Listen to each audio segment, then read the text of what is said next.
Hello mga kalapatuts. Ito, nakikipagtrabaho muna. Iniwan ko muna sa bahay yung mga alaga kong kalapate. Ah, may, may babalita ako sa inyo. Na-scam ko ang isang scammer o grupo ng scammer. Imbes na ako ang scamin nila, sila ang na-scam sa akin. Pero mababang halaga lang naman, 150 pesos. Yan. Yung 150 pesos na yun yung paunang bayad nila sa akin sa magiging trabaho ko sa kanila. Kumbaga, nag-register lang ako sa kanila. Pinadala na lang nila ako ng 150 pesos sa GCash ko. Kinuha nila yung GCash account ko, tsaka yung account name, then my cellphone number. Ayan. Tapos pinadala nila sa akin nung ma-approve yung ano ko. Tapos binigyan nila ako ng account number na para doon sa magiging trabaho. Kumbaga, ang magiging trabaho ko dito, pupunta ako sa isang site or platform na nagsasuggest ng mga iba't ibang hotel accommodation within the Philippines, mostly in Cebu area. Ang gagawin mo lang, i-heart mo yung mga isasuggest nilang hotel. Halimbawa, task 1, may task number 1, para isasuggest nila hotel, Cebu Intercontinental Hotel, just like that. Pupuntahan mo yun, ipipindutin mo lang yung link, mapupunta ka doon sa hotel na yun, i-heart mo siya, screenshot, tapos isi-send mo sa isang group chat na binigay nila within the Telegram. Tapos i-edit mo siya, lalagyan mo siya ng task number 1, and then isi-send mo yun sa isang receptionist mo na sinasabi na may pangalan siya pero walang apelyido. Sa ibang chat naman yun, may iba kang ka-chat, siya yung receptionist. Siya yung magbibigay sa'yo ng reward sa mga nagawa mong task. Kaya yung task na halimbawa Cebu Intercontinental Hotel, i-send mo rin sa kanya, lalagyan mo ng task number 1, and then ang reward mo nun 50 pesos. Yan. Pero meron pala silang tinatawag na mission. Yung mission na yon, bibili ka raw ng langis, bibili raw yung ng langis or gold ng isang merchant. Tutulungan para makilala daw yung platform sa buong mundo. Ngayon, magpi-prepaid ka ng pinakamababa, pag baguhan lang 1,000 pesos na may interest na 40%. So after 10 minutes daw ay ibabalik na sa yung pera mo kasama na yung interest. So yung 1,000 mo babalik sa iyo na 1,400. Napaka di ba? Sipin mo na lang, ang laking interest nun, 40%. Samantalang sa bangko, quarterly ata 1%. Napakagalante naman ng platform na to. And then umaabot ng pinakamataas na pwede mong bilhin na stock, parang ganun, is 200,000 may get. Yun, kapag 30% ng 200,000, di 2 times 3, 6, mga 260,000 ang magiging balik sa'yo. May 60,000 kang tubo, di ba? Napakalaking yun kung sa 30%. Kasi sa pag 1,000, 40%. Pag yung mas malaki, 30% lang. So, yung 200,000 mo magiging 260,000 within 10 minutes. Saan ka makakakita ng ganong platform? Ayun. Inuobliga na nila ako na bumili ng magbayad kahit 1,000. Sabi ko pwedeng sa susunod na lang kasi wala akong pera, pero English yan. Okay daw. And then Kaso bababa yung ano ko, incentive ko kada task. Imbes na 50 pesos, naging 20 pesos na lang. Hanggang sa umabot ng 270 pesos yung naiipon ko sa pag-complete ko ng mga task. Para ma-pay out yon, kailangan aabot ng 300 pesos. Tapos isi-send nila sa GCash mo. Ayun, naka 270 ako. Kukumpletuhin ko kinabukasan. Ayun. Wala na. Nga. Hindi na nagparamdam si chat group. Hindi na rin nagparamdam si yung receptionist na nagbibigay ng points or reward. Dapat makukumpleto ko na ngayong araw yung 300 pesos. Kaso hindi na sila nagparamdam. Anyway, na-receive ko naman yung 150 pesos na paunang bayad nila. Kaya, imbes na ako yung na-scam nila, sila yung na-scam ko ng halagang 150 pesos. Ayan, yung mga kababayan natin na na-scam ng ganong klaseng pangloloko.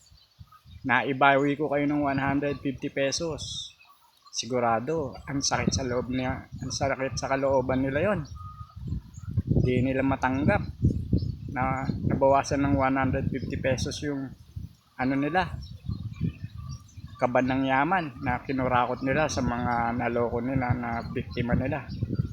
Kaya kayo kung merong mga ganong klase na pagkakakitaan, ang laki ng interest, tapos magpapalwal kayo ng sariling pera nyo,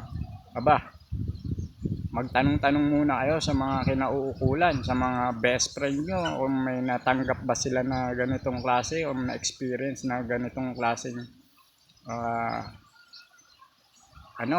trabaho daw, na imbes na ikaw yung seswelduan, ikaw yung magpapalwal ng pera mo. Yan, ingat-ingat lang po. Alam nyo na, sa mundong ito, marami pa rin manloloko. Kung marami ang matitino, marami din ang manloloko. Parang tabla-tabla eh. Yun.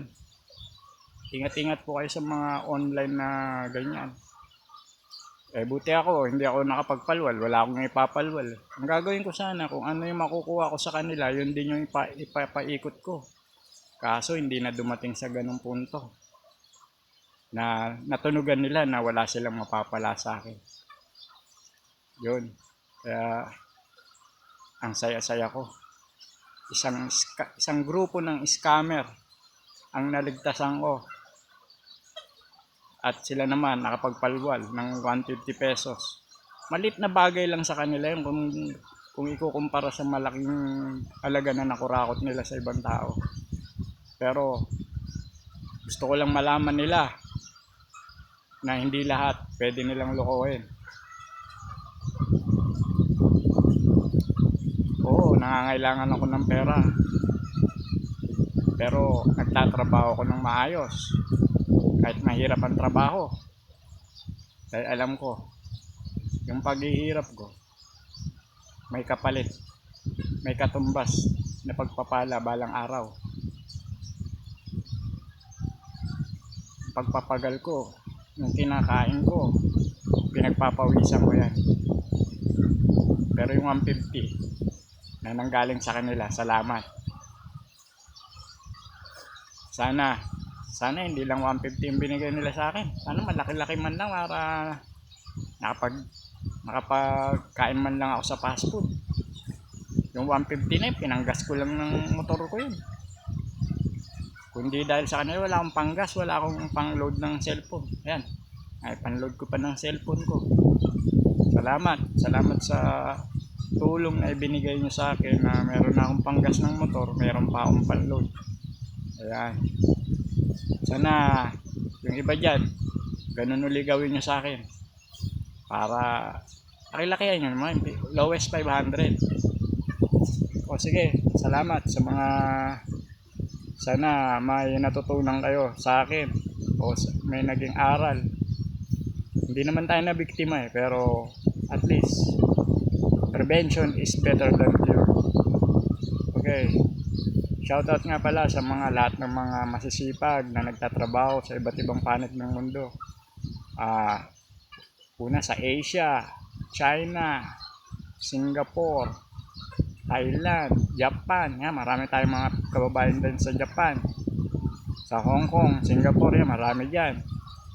Sa Australia, sa bandang Europe, sa Switzerland, sa Alaska, Portugal, Spain, Germany, France, ano pa ba? England, sa US, sa America, South and North America.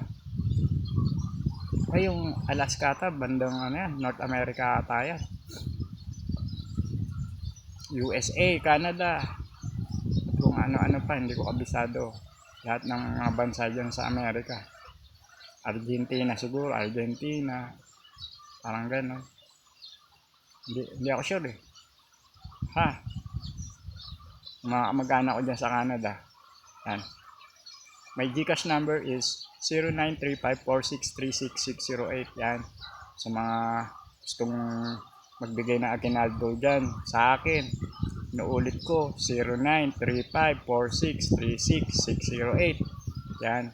Bigyan nyo akong pamasko. Sana pamaskuhan nyo ako para madagdagan yung alaga akong kalapate. Tsaka yun, isasali ko sa karera yung mga magiging breed. Nagkaroon ako ng hybrid na kalapate, o kaya sa sino man gustong mag-donate sa akin ng mga hybrid na kalapate, baka naman i-send nyo lang sa akin, i-PM nyo ako, message nyo ako para sa kalapate. Ang kalapate ko ngayon, mula sa pagiging 4, 5 na, nagkaroon ng isang inakay. Ang pangalan ng inakay niya ay Pixiu. Yan, si Pixiu, nilagyan ko na siya ng singsing. Hopefully, pwede siyang maging pangkarera. Grabe, nakita ko yung muscle niya sa niya, sa may pakpak niya na ang laki. Palagay ko tatagal sa air ito. Malaki ang potential na maging mamahaling kalapate ito balang araw, si Pixiu. Yan. Ayun, may isang buwan na siya, pero yung build niya medyo hindi, kasi magulang niya yung nag-aruga sa kanya, ako lang kaya hindi ko maibigay yung tamang sustansya na kailangan niya. Pero hopefully maging malakas din siyang pangarera. Pero kung sa pagiging batcher, babatcher siya sa akin kasi parang ako na yung kinikilala niyang magulang. Yan. Sa lahat ng mga dyan, mga nagkakalapati dyan, baka naman bigyan niyo ako ng hybrid na kalapati, kasi binili kong mga kalapati, 80 pesos lang tinawaran ko lang sa 100, 80 na lang binigay sa akin. Pero yung magulang ni Pixiu, yung isa doon parang na-target ng grizzle na nabili ko, na naglayas, tapos bumalik, nagsama ng asawa. Ganun kalupit yung kalapati niyo.